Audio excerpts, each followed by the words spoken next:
अच्छा बच्चों नमस्ते, ठीक, गुड आफ्टरनून, जय माता दी। ध्यान दीजिए, मैंने आपको कल घात समुच्चय पढ़ाया, कल हमने पढ़ाया था आपको उचित समुच्चय, उसी आगे हम स्टार्ट कर रहे हैं।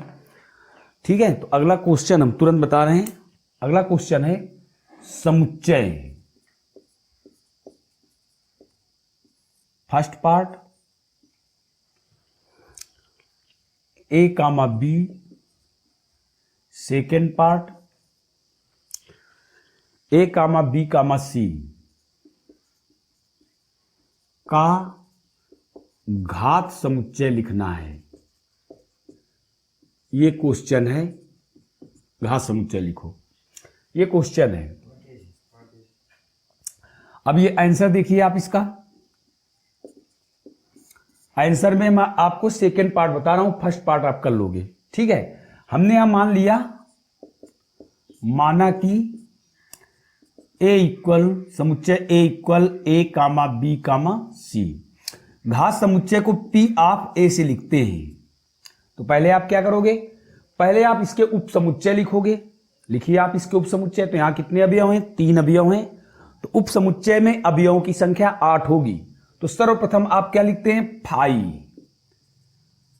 फिर A B C, A B B C, A C, A comma B comma C, और पूरे को समुच्चय में पुनः बंद कर दिया। तो देखिए आप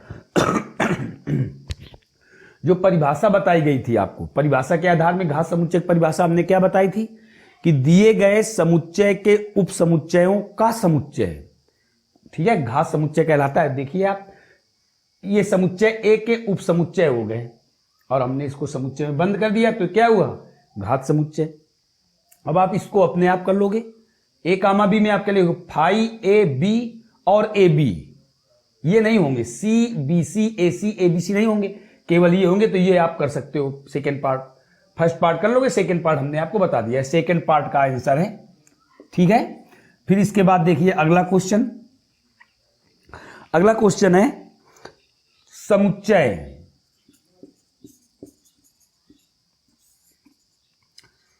एक समुच्चय 1, 2, 3 के उप समुच्चय लिखो।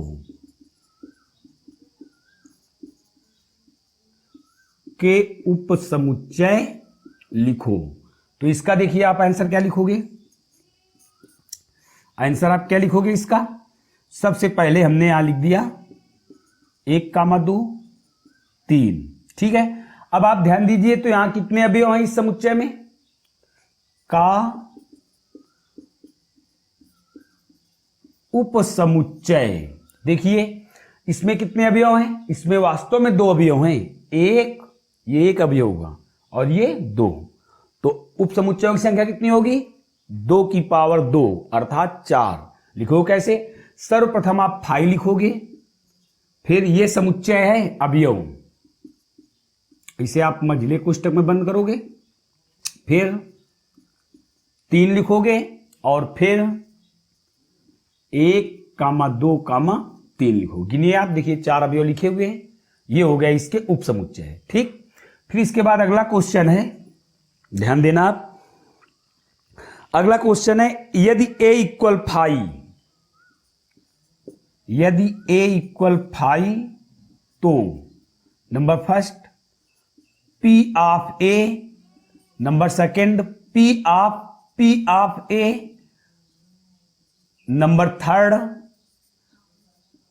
P of A. हमें ये लिखने हैं। ठीक है, तो आप कैसे लिखोगे इनको, ध्यान दीजिए, हम सभी पार्ट आपको बता रहे हैं। इनका आंसर आप देखिए, फर्स्ट पार्ट ए इक्वल दिया हुआ है फाई, तो नंबर फर्स्ट में आंसर क्या होगा, पी ऑफ ए। आपको घात समुच्चय लिखना है, तो इसका अर्थ आप जानते हैं क्या होता है, इसका अर्थ होता है रिक्त समुच्चय। तो हमें पता है प्रत्येक समुच्चय का उप समुच्चय रिक्त समुच्चय होता है। तो आप क्या लिख दोगे यहां, केवल फाई, और इसको मझले कोष्टक में बंद कर दोगे। ये हो गया P of A. Second, P of P of A. जब आप इसको लिखोगे तो देखिए पी ऑफ ए लिखा हुआ है। अब इसका आपको उपसमुच्चय लिखना है तो पहले आप क्या लिखोगे, फाई, फिर फाई, ठीक है, और पूरे को हमने समुच्चय में बंद कर दिया। देखिए आप इसमें एक अवयव है तो इसके घात समुच्चय में दो अवयव होंगे। फिर third P of P of P of P of P of A, तो आपको इसका घात समुच्चय लिखना है, इसका। तो आप देखिए इसमें कितने अवयव हैं, इसमें हैं दो, तो उपसमुच्चय घात समुच्चय में, इसके घात समुच्चय में कितने अवयव होंगे, 2 का वर्ग 4। तो आप क्या लिखोगे, सर्वप्रथम आप फाई लिखोगे, फिर इसके बाद ये अवयव आपने लिखा, फिर इसके बाद ये अवयव आपने लिखा, ये वाला। अब इन दोनों को आपको साथ में लिख देना है, तो फाई फाई और इसके बाद कोष्टक बंद। तो आप देखिए कितने अवयव हुए, 1 2 3 4। इस प्रकार से ये भी तुम्हारा आपका क्वेश्चन कंप्लीट हो गया। ठीक है, फिर अब आगे चलते हैं। अगला देखिए क्वेश्चन क्या है।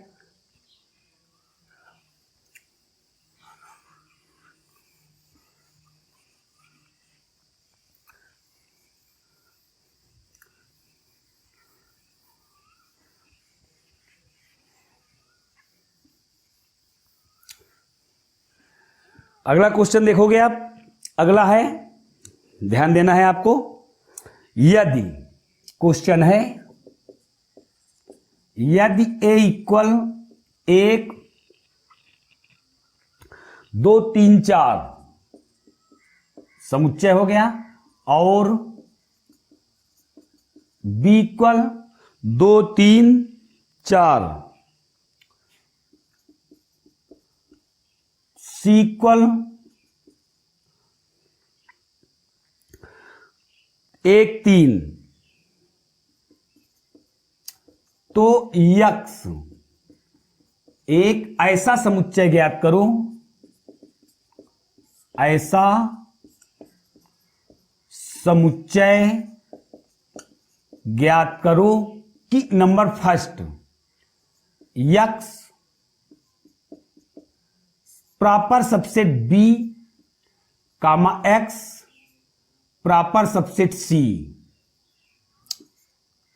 Second, x proper subset B, x does not proper subset C.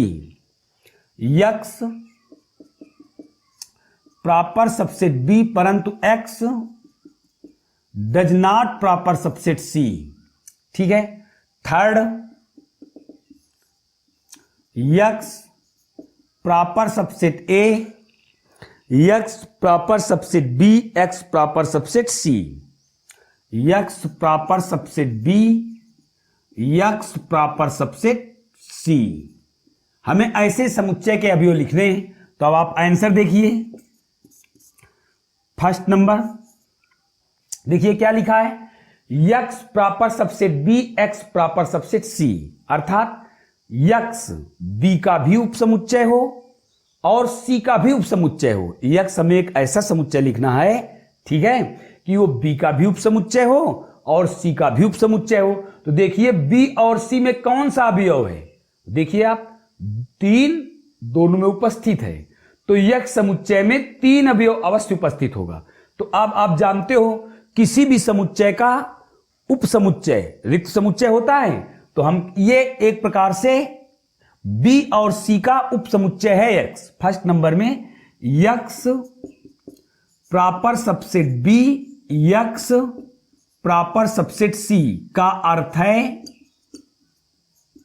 X B और सी का उपसमुच्चय है। इसका अर्थ यह है, तो आप यक्स लिखिए, तो हमें पता है कि उपसमुच्चय प्रत्येक समुच्चय का एक समुच्चय होता है।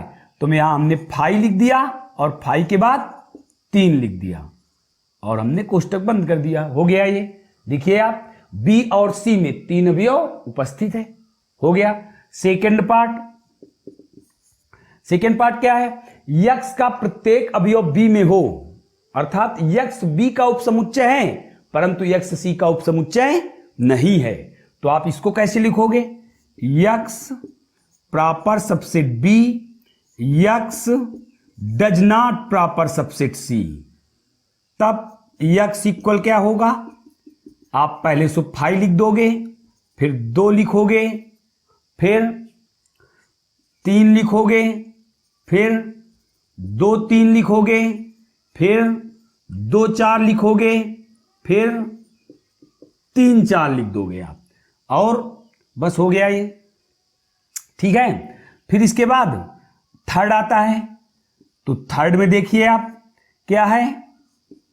X proper subset A, x proper subset B, x proper subset सी।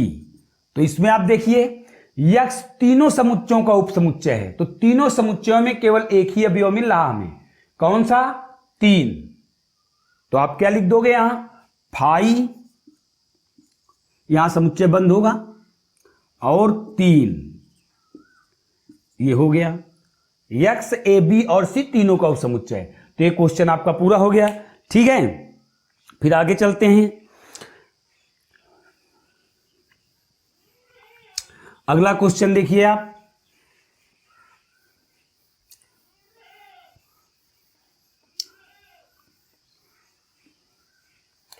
अगला क्वेश्चन है, सिद्ध कीजिए A proper subset A subset B और बी सबसेट बी, तो ए सबसेट सी। देखिए क्वेश्चन है, सिद्ध करो ए सबसेट बी और बी सबसेट सी, तो ए सबसेट सी सिद्ध करना है हमें। तो आप हल कैसे करोगे इसको? हल में आप आइए, देखिए ए सबसेट बी लिखा हुआ है, इसका मतलब है ए बी का उपसमुच्चय है, बी सी का उपसमुच्चय है, तो ए सी का उपसमुच्चय होगा। आप जानते हैं यदि माना कि x बिलोंग ए, x अवयव ए में उपस्थित है, तो x अवयव बी में भी उपस्थित होगा। क्यों? क्योंकि हमें मालूम है ए सबसेट बी है। फिर आप ध्यान दीजिए पुनः, x बिलोंग बी, तो x बिलोंग सी, क्योंकि क्या हो जाएगा यहां? बी सबसेट सी है। तो आप स्वयं देख रहे हैं कि x अवयव ए में भी उपस्थित है, x अवयव बी में भी है, x अवयव बी में है तो x अवयव सी में भी है। तो और देख लीजिए, यदि हमने मान लिया y बिलोंग बी, तो y बिलोंग सी। क्यों? क्योंकि आपको पता है b सबसेट c है।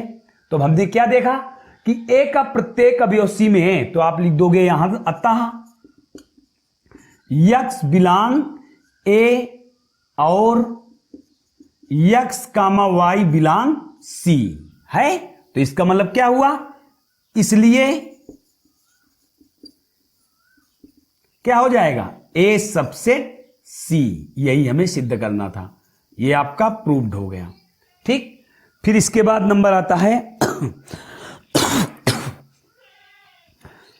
एक सबसेट फाई। ठीक है, अब आप अगला क्वेश्चन देखिए,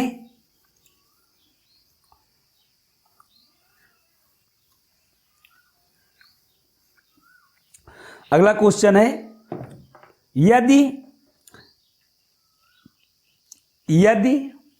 क्वेश्चन है यदि समुच्चय x इक्वल 8 की पावर n माइनस 7n, 8 की power n minus 7n minus 1, कामा n बिलोंग नंबर और y equal 49 into n minus 1, such that n belong number, तो सिद्ध करो x सबसेट y। ये हमें सिद्ध करना है। तो आप हल कीजिए इसको। सबसे पहले गुण रूप में लिखा है, समुच्चय निर्माण रूप में, तो हम n बिलोंग नंबर का प्रयोग करेंगे। आंसर देखिए आप इसका, x इक्वल 8 की power n minus 7n minus 1, n belong number है, तो आप इसका वो लिखिए समुच्चय निर्माण रूप। तो क्या आ जाएगा, पहले आप यहां n के स्थान पर 1 रखोगे तो देखिए 0 आ जाएगा। n के स्थान पर आप 1 रखिए, n बिलोंग नंबर है तो 0 आएगा। 2 रखिए आप तो कितना हो जाएगा, 14। देखिए 8 की पावर 2 64, और 14 और 1 15 है, तो 64 में 15 हटाया कितना आया, 49 आया। फिर इसके बाद आप 3 रखोगे अगर, तो 3 ऐसे ही आगे बढ़ता चला जाएगा, तो अर्थात हमें 49 के गुणक मिल जाएंगे। इसके बाद आगे अगर हम देखें y के लिए, तो y में भी यही स्थिति है, n बिलोंग नंबर आप पहले 1 रखोगे, जब 1 रखोगे तो 0 आएगा, 2 रखोगे तो 49 आएगा, और ऐसे जब 3 रखोगे तो आगे आ जाएगा, 3 रखोगे तो कितना हो जाएगा, 98 हो जाएगा। आगे इसमें भी हमें ऐसे 98 मिलता, 98 आएगा, ऐसे यहां भी 98 आता, ऐसे आगे मिलते चला जाएगा। तुम क्या देख रहे हैं, अतः x का प्रत्येक अवयव, ये x है और ये y है, ये x है और ये y, ये देखिए हमने y इससे लिखा है, ठीक। तो x का प्रत्येक अवयव y में है, अर्थात x y का उपसमुच्चय है, अतः x सबसेट y लग गया, ठीक है। अगला क्वेश्चन देखिए आप, कह रहा है डिलही शब्द के अक्षरों से बने समुच्चयों के उचित उपसमुच्चयों की संख्या ज्ञात कीजिए। डिलही, अगला क्वेश्चन है, डिलही शब्द के अक्षरों से, डिलही शब्द के अक्षरों से उचित उपसमुच्चयों की संख्या लिखो।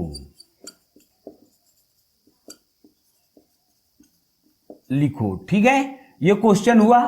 अब आप आंसर देखिए इसका, डिलही शब्द में कुल कितने अक्षर हैं, 1 2 3 4 5, तो डिलही शब्द में अक्षरों की संख्या, डिलही शब्द में अक्षरों की संख्या इक्वल 5 है यहां, है। तो अब उपसमुच्चय, उचित उपसमुच्चयों की संख्या, उचित उपसमुच्चयों की संख्या क्या होती है, 2 की पावर n माइनस 1, अर्थात 2 की पावर 5 माइनस 1 इक्वल 31। बस ये आंसर हुआ। इस प्रकार से आपकी तीसरी प्रश्नावली समाप्त होती है। अब आगे जो हम कल आपको पढ़ाएंगे उसके विषय में कुछ इंडेक्स दे रहे हैं, ठीक है। तो अब आपको पढ़ाना है हमें सम्मिलन, संघ या यूनियन। आपको पढ़ाना है सम्मिलन, संघ या यूनियन, ये पढ़ाने सम्मिलन, समुच्चयों का संघ या सम्मिलन या यूनियन। आप पढ़ने जा रहे हो समुच्चयों का संघ, सम्मिलन या इंग्लिश में यूनियन बोलते हैं इसको, यूनियन, ठीक है। ये दो समुच्चयों के संबंध को प्रकट करता है। आपने अभी तक दो समुच्चयों के संबंधों को प्रकट करने वाला एक प्रतीक ये पढ़ा, एक ये पढ़ा और एक ये पढ़ा। आज तो इसको क्या कहते हैं, इसको बोलते हैं सबसेट, इसको बोलते हैं प्रॉपर सबसेट, इसको बोलते हैं सुपरसेट। एक प्रतीक हमने और आपको पढ़ाया संकेत बिलोंग, ठीक। ये समुच्चय में अवयवों के उपस्थिति को प्रदर्शित करता है, ठीक है। आज हम आपको पढ़ा रहे हैं समुच्चयों का संघ, सम्मिलन या यूनियन। इसकी डिफिनेशन आप क्या बताते हो, दो समुच्चयों से एक ऐसे समुच्चय का निर्माण जिसमें दोनों समुच्चय के अवयव उपस्थित हों। दो समुच्चयों से एक ऐसे समुच्चय का निर्माण जिसमें दोनों समुच्चय के अवयव उपस्थित हों परंतु एक अवयव एक ही बार आए, दोनों समुच्चयों का सम्मिलन या संघ कहलाता है। इसे अंग्रेजी में यूनियन बोलते हैं। मान लीजिए फॉर एग्जाम्पल एग्जाम्पल में यदि ए इक्वल मान लीजिए कोई समुच्चय है ए बी सी डी और B equal A F G H ऐसे है मान लीजिए, तो आपको ए और बी का सम्मिलन निकालना है। तो ए यूनियन बी आप क्या लिखोगे? डिफरेंशिएशन से देखिए हमने क्या बताया था आपको, दो या दो से अधिक समुच्चय से बना एक ऐसा समुच्चय जिसमें दिए गए समुच्चय का प्रत्येक अवयव उपस्थित हो। आप ध्यान दीजिए, इसमें ए बी सी डी है, इसमें ए एफ जी एच है, तो ए दोनों में कांस्टेंट है, ए को आप एक बार लिखोगे, शेष B C D F G H, ये सम्मिलन हुआ। ठीक है, इस प्रकार से आपको सम्मिलन या यूनियन बोलते हैं इसे प्रायः, हिंदी में संघ या सम्मिलन बोलते हैं। फिर इसके बाद आता है समुच्चयों का सार्वनिष्ठ या उभयनिष्ठ, अंग्रेजी में इसे बोलते हैं इंटरसेक्शन।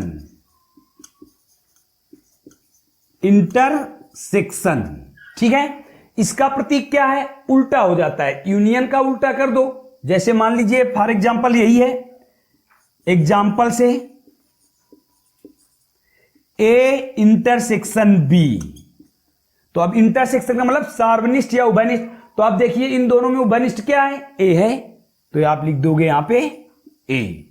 ठीक, फिर इसके बाद आता है सार्वनिष्ठ असंयुक्त समुच्चय, तो ये हम आपको बता चुके हैं, असंयुक्त या विसंगीत समुच्चय, ऐसे समुच्चय जिनमें कोई भी अवयव उभयनिष्ठ ना हो, असंयुक्त या विसंगीत समुच्चय कहलाता है।